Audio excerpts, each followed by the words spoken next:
Делегација на гостиварската локална самоуправа, предводена од градоначалникот, е во неколкудневна посета на Босна и Херцеговина.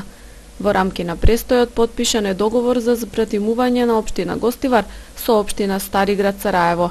Градоначалниците Невзат Бејта и Ибрахим Хаџибарич ја официјализираа соработката на пригодна свеченост во општинската сала на Стариград.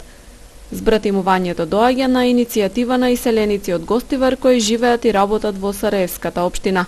Предлогот минатиот месец беше усвоен и од општинскиот совет.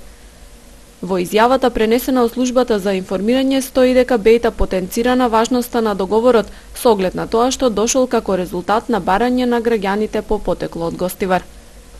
Ке имаме добра соработка во многу области: образование, култура, економија, спорт. Ова збратимување значи можност за учење многу нови работи, размена на искуства кои ќе ги ставиме во служба на граѓаните на двете општини. Ке се залагаме заеднички да ги користиме фондовите на Европската Унија, особено ИПА фондовите, се вели во изјавата на гостиварскиот градоначалник. Стариград се наоѓа во источниот дел на Сараевската котлина и со површина од 55 километри квадратни е најголемата општина во Сараево. Го опфаќа најстариот и најзнаменитиот дел на градот со голем број културно-историски споменици. Во Стариград живеат околу 50.000 жители. Во текот на престојот во Босна, делегацијата на Гостивар оствари средба и со амбасадорот на Република Македонија Рами Реджепи.